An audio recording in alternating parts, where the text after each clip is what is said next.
a Rabona cross with a back heel into the air, and Foden headed it into the back of the goal. City 3, Sunderland 0. They move within 2 points of Arsenal on the day. Arsenal lost at Aston Villa. The title race very much back on again, and the Blues, with 3 wins in a week, have said to Arsenal, we are going nowhere. The final score here at the ETIHAD Stadium: City 3, Sunderland 0.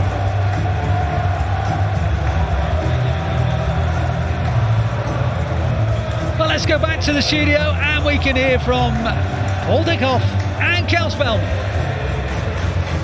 Full time at the Etihad Stadium, Manchester City 3, Sunderland 0. It's smiles all round, it's 3 points on the board, and that puts us within 2 points now of Arsenal, who sit top. Pep Gvardiol will be delighted with that performance, as were the Manchester City fans here in the stadium, and I'm sure, like you at home. Phil Foden on the score sheet. But can we also talk about Ryan Shirky, Paul Dickov? He got player of the match here in the stadium. We can see pictures of him now. What a performance. Fantastic. Just, I reckon we should just say outrageous and stop the show now and go home. There's nothing you can say. Look, his all-round play today, the instinctive combination him and Phil have got already. They look as if they've played with each other for years, you know, and to pull a Rabona like that out, not just to pull it off, but to then score a goal for it. We've seen plenty of people trying it, and they said it's fantastic, but it's not really came to anything. But to get an assist with it, and just before it, he had a little run where he sent 2 or 3 of the Sunderland players for a pie in the stands, you know, and cut it back for Erling, who got cleared off the line. But an all-round performance, great. I thought Sunderland were really good the first 10-15 minutes of the second half, came after us, and it was just a really good game of football to watch second half. Yeah, it was. I mean, slightly initially at the start of that second half, as you say, Sunderland, they had to come and do something, because after at half-time, as you said, they were so defensive, 2-0 down, and they did try. It was a little bit nerve-wracking for City fans, because you're thinking, gosh, here we go again. But we kind of weathered that storm and have kept the clean sheet. How important is that clean sheet today? It's huge, especially after the week we've had, you know, conceding 6 goals in 2 games, which isn't good enough if you want to challenge at the top of the league. Big shout out to Donnarumma. You know, at 2-1, he's made an unbelievable save one-on-one with Isidore. Then they've hit the post, and Ruben's got a great clearance. Then after that, once we got through that little 5-6 minute spell and we settled down a bit, I thought we looked really, really good again. Yeah, we really, really did. It was great performances all right. Another player I wanted to have, well, there's 2 really. First of all, Bernardo Silva. His tireless energy, you can just never underestimate how good it is. But Nico Gonzalez, I just think again we know how hard that role is. But he just, I mean, I think Pep Linders at the end there was straight over to him as well, because he just seems to be growing bit by bit every game. But rightly so. Look, Phil's got an assist and a goal today again. We're going to be talking about Ryan Shirky's assist for forever. You know, whenever competitions come out about the best assist in 15-20 years, we're still going to be looking at that. But I thought you're right, Kel. You know, Bernardo was everywhere today. You know, when that 5 or 6 minute spell when Sunderland were on top of us, he just calmed everything down. You know, he settled it. But he settles the whole team down at the same time as well. And Nico Gonzalez, there he is there. I thought he was outstanding today. You know, because it was a difficult period in the second half, and it just sits in there. I'm not going to say Rodri-esque or Fernandinho-esque, because we all know how good they were. But it's such a mature performance for that defensive midfielder. He realised we're under a bit of pressure. He didn't try and do anything fancy. He just sat in front of the back four, broke things up, and his vision. You know, he had a 40-50 yard diagonal ball to Omar Mamouche there that was world class. You know, but he knows when to keep it simple, he knows when to break it up and give it to your Cherkis, give it to your Fodens, give it to your Silvas, but he's got a long range passing ability in his bag as well, and I'm delighted for him, because he found it tough last year when he came in, you know. I keep saying it, people forget how young he really is. And this season he's grown into a fantastic holding midfielder for us. For sure, and like we said as well, I think off-cam report, he's not even been here a season yet. And even if you think as well in Rodri's first season, you know, there was conversations around, is he the man that can step into it? And it's because as well, it's such a key position in Pep Guardiola's team, which, as we know, is one of the most difficult systems to learn and play against. It's such a key position in Pep's team, but it's such a difficult position in Pep's team as well. Especially when he's used to playing one forward, Kel, and a 3. You know, he's not used to always being the 6. Ruben needs to get in the weights a little bit there, doesn't he? Gee whiz. And he's been really impressive. You can tell he's not just an intelligent guy, but an intelligent footballer. You can tell he's taking everything in that's happening in the training ground, and he's going to be a major part of this team for a long time. I couldn't agree more. You can see Erling Haaland there as well. He's just. I love that. The 1-3-0 and he's gutted it. But he was close though. Again, he had a chance from that lovely run from Shirky as well. But also, what was nice, I think, as well, was actually then when we're feeling a bit more, I guess, resolute and solid. Then we're able to start helping Marmoush come on for 25 minutes, you know, and we saw Reinders come on. That's when then players will start getting their rhythm back a little bit as well. It is, and I thought Omar looked sharp when he came on. I agree.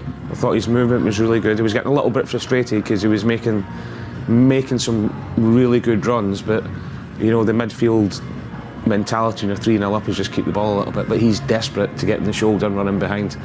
But yeah, I thought he looked sharp. I thought Rico looked sharp. I thought all the subs contributed when they came on. Yeah. And obviously, what a position to be in with Real Madrid coming up on Wednesday night. You know, after 70 minutes, you can take Phil off. Yeah.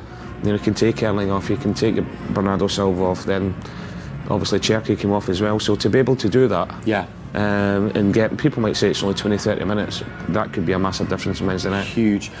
With as well, I mean, we saw him there as well. We were saying about he doesn't need to get on the weights, but Ruben Dias was colossal, I felt, as well, and really, really leaded from the back. Yeah, he did, and you know, he's talking about Bernardo Silva. When Sunderland had that spell just after half-time, Ruben was colossus then, you know. But it's crazy to think that a centre-half scored an absolute worldie from 25 yards out. We're not even talking about it. We're talking about Cherky's Rabona. That was only an assist. You know, but fair play to Ruben. You know, the game is tight and we're struggling to break them down, so why not take a pot, and what a finish it was as well. It was indeed. It was Josko Gvardiol with the second goal. I run into just the other moment in that game, the end of the second half. A horrific tackle, it has to be said, of Mateus Nunes, and it was a red card for Sunderland. It's disgusting. There's no need for it whatsoever. Yeah. You know, people might say that's the pot calling the kettle black a little bit, but he could have broke his leg there. Yeah.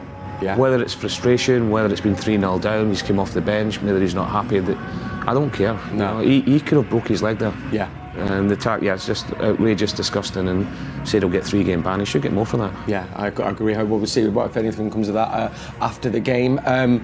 We know what that win does now as well. Huge, isn't it? Another 3 points on the board when Arsenal have dropped points against Aston Villa. What do you think that does for them, but also now for Arsenal as well? We can bring you the league table, but I was a bit wary at half-time, Kel, before the game. I know. I was thinking, I don't want to tempt fate, but that's huge. I mean, I was trying to correct myself. I looked at it, I think it was 9 days ago, we were 8 points behind. Crazy. And we were out the title race, and then you look at that now, and look at the goal difference as well that we've made up. Yeah. You know, that's going to be important today. And I think I want to point out Everton though as well with their win. They were winning 2-0. I think that's full time there. It is, but then yet again, look, 4th down to 10th, 3 points. Crazy. You know what you really want.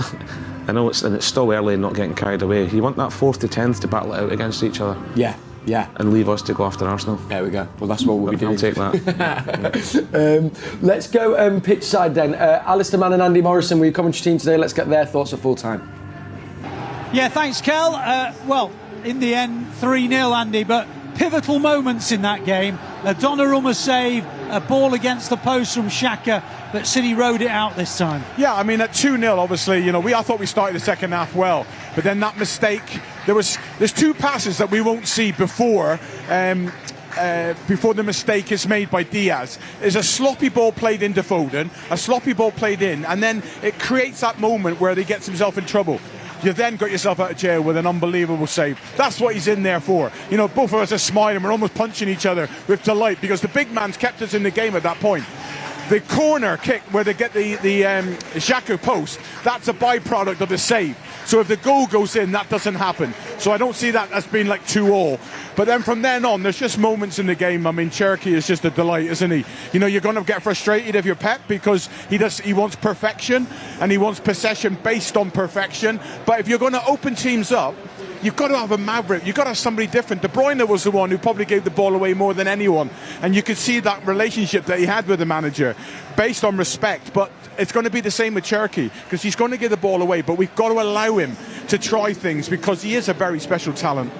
When you've got a player like Ryan Cherky and you want to accommodate him, what else do you have to do in terms of the balance of your team? You've got to get, it's coaching, and he's got to understand the moments when to. He's got to understand what's around him when he takes that chance to try that special pass. Are we vulnerable? Are we open? Are we solid? Have we built up the units behind that? If it does break down, then I'm still, but And then when you give the ball away, I tell you what, there was a moment towards the end of the game where Savinho gave the ball away, and then about a minute later, Pep's applauding Savinho because he sprinted 70 yards. So if you do give it away, turn around, be humble and sprint back in, because then you can forgive. But he's going to try things, he's going to frustrate at times, but he's also going to entertain us like he has today, because just before that, the opportunity for Haaland, the feet and the skill then, Ali, was remarkable. Let's go on about the context of this game. The City players here probably know that Villa have just beaten Arsenal in the last minute. They know they have to win this game. Does that form part of the Pep Guardiola motivation in the pre-match build-up? I don't think anything would have said before the game. I think it was an irrelevance what Aston Villa do. Everybody subconsciously at a depth will know what the result was.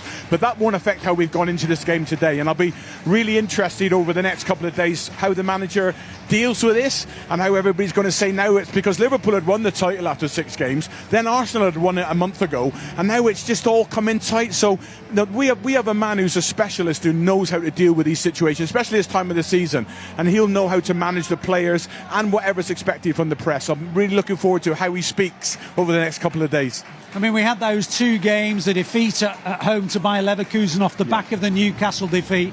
What do you say about the response since then? The response has been brilliant, Ali. The first half when we should have been 4 or 5-0 up against the game before. Remind me, from 2-0 up. Leeds. Against Leeds. We're 2-0 up against Leeds, and it should have been 4 or 5, and then it's 2-2. But I knew when Phil Foden scored that goal. I said at that point then, that goal, only in the matter of the next few weeks will we see how big that goal was for momentum. Then what we learnt, the mistakes we made against Fulham. We've made another mistake today from the corner because they got a shot off from the edge of the box, and we've got to sort that out, why that keeps happening.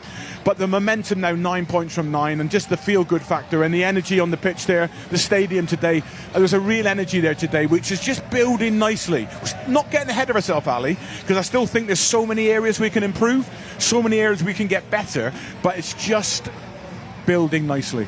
And the final question, from what you've seen, what do we do to hurt Real Madrid? Be at our brilliant best. And whenever we're at our brilliant best and everything clicks and Haaland takes his chances when they come along and we're inventive and we work harder than Real Madrid, work harder than what Real Madrid work on that night, we'll get a result. OK, the thoughts there of former City captain Andy Morrison. It has been a very big day in the title race. All of a sudden, just 2 points. Back to you in the studio. Let's take a look then at the other results that were happening today. As we can see, the best result of the day, bar Manchester City winning 3-0, is Villa beating Arsenal 2-1, so we closed the gap to 2 points. 0-0 Bournemouth, Chelsea, Everton 3-0, Newcastle 2-1, Burnley did get a goal back, but not enough. Tottenham Hotspur 2-0, and Liverpool the evening kick-off in around 20 minutes. Isak and Salah on the bench. Now, up next, Paul Dickov, Real Madrid, just the small matter of that Champions League game. We know how disappointing the Bayer Leverkusen result was. How can you see this going at the Bernabeu? It's a place we've been before, but very difficult. Yeah, look, I think we'll see a different animal to the Leverkusen games and maybe the Real Madrid games last year as well. Get into it full of confidence. Be interesting what Pep does and what team he picks, because we all know going forward, you've got Mbappe, you've got Vinny Jr., you've got Bellingham, you've got wonderful players going forward, but you can get at them. They've conceded quite a few goals in La Liga this season. They're sitting second, they used to be sitting top. So we spoke, it was at half-time before the game, about Pep keeping consistency within the team. I don't expect to see many more changes, but Andy said there, if we're at our brilliant best, we can go there and beat them. Yeah, and I guess as well, maybe we've been keeping the same team, but would you expect maybe there might be a couple of changes, or it's hard to look past that kind of 11 today? It is after a clean sheet as well. Yeah. We just scored 10 goals in a week. So it's very difficult attacking-wise to change it. And then the lads getting a clean sheet today, but you've got people like John Stones to come in there. Obviously Ruben Dias, Nathan Ake came on today. So defensively we're really sound, but it's going to be interesting what they pick. But what a game to go into off the back of 3 wins. Yeah, what a game indeed. Well, we'll be with you for that, Manchester City fans. Real Madrid, Wednesday night. Remember, we start building up to that about an hour and 15 before kick-off, so make sure you tune in. Now, I want to leave you with this. As you know, every Christmas, Manchester City get involved with Manchester City in the community. And we've got a very special campaign happening this Christmas, which we would love for you to get involved with. It supports the well-being well-being of young patients at Royal Manchester Children's Hospital through the City in the Community on-side programme. Now, we'd love for you to get involved. If you just go to mancity.com, citizens, you can get involved and be a part of this very, very special campaign, of course, very important as well. So we're going to leave you with a little special video. Can't believe we're on the run up to Christmas, and I can't believe we're in 2 points of Arsenal. Paul, thank you so much. Thank you as always. And enjoy the rest of your evening, guys. Enjoy the weekend and do get involved in this very special City in the Community campaign. Good night. Yeah, when I was a kid, I always wanted it to snow on Christmas. It's the wrong way round. It used to be my favourite time of the year, and I remember the days when I was younger and opening my presents with my family, and yeah, special memories. A good movie, dinner. Honestly, give me a plate of sprouts. I love them. Yorkshire puddings. Yorkshire pudding. I'm getting all the angles here. I think as a kid you always want gifts. On Christmas you're looking forward to see what you're gonna get, and that was for me the most important as a kid. Like, right, boys, who's on the naughty list out of you two? I would say Bonnie. A naughty list, Bernardo. Merry Christmas! So young ones, back in the day, this is how it used to be. We played on Christmas Day, Boxing Day. There was no abandoned games. You played all the games you could, you know. How time flies, Winston. Done it, man. Do you want Phil to dance with you? I think it's such a time for, like, obviously being a good friend or person to, you know, make sure everyone's involved. At Christmas, time slows down a little bit and you just all are quite happy doing nothing together. Christmas together. This Christmas, team up with Man City to support the Royal Manchester Children's Hospital. So listen, Doku, you need to go down here. You need to go this way. Do you understand what I'm talking about, don't you? You get it, don't you?